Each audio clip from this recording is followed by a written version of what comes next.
Түүх хөв соёлын бүтээлүүдийг урлана гэдэг бол нэр төрөө хэрэг. Манайх бол Монгол дархны чиглэлээр үйл ажиллагаа явуулдаг.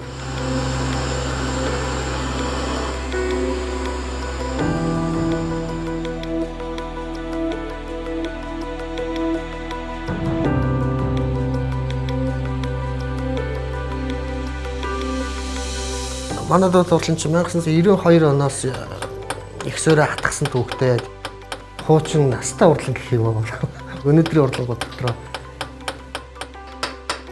Монгол дархны урлалын үндсэн төрлүүд байна л да. хан сэлбэр, утсан сүлжмэл, орон зэтгуур, хөөмөл Энэ төрлүүдээр нь урлаж гин гэж өөрсдөө бид ойлгодог.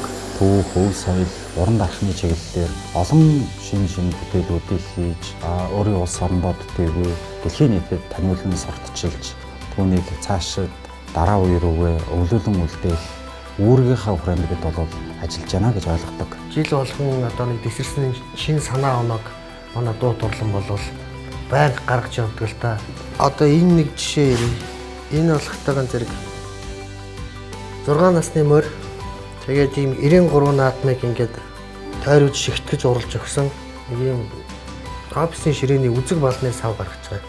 Яагаад энийг ингэж хийж байгааг гэхлээр Монгол өөрсдийн нэг үндэсний онцлог тийм үү орчин үеийн одоо хэдлэгт оруулаад үзэгний сав офисын ширээний үзэгний сав болгож гаргасан юм аа. Монгол шатрыг 35 6 төрөл загвар хийлээ.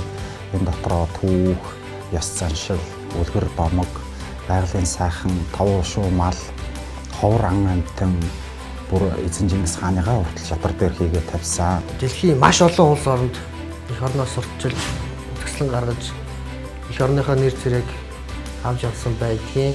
Францад суугаа Монгол улсын элчин сайдын яамд одоо бид нар шатраа оронд хадгалуулан дараад нь Сауди Араб болсон дэлхийн шатрын холбооны бас том хуралд тэнд шатрын үзэсгэлэнгээ гаргаад Арабын улсад байгаа манай элчин сайдын яамд бас Монгол дуу турлагын шатар байршсан. Сая Хятадд болсон дэлхийн соёлын фестивальд бас улсаа төлөөлж оролцоод Монголын элчин сайдынхаа яамн дээр ингээд шатраа байршуулсан. Үзэсгэлэн худалдаагаар явсан ч тэр борлуулалтын шугамар, захиалгын шугамар ч гэсэн одоо ерөнхийдөө бол улс их орныхоо нэрийг бол хичээгээл өргөөл явахыг л боддог доо.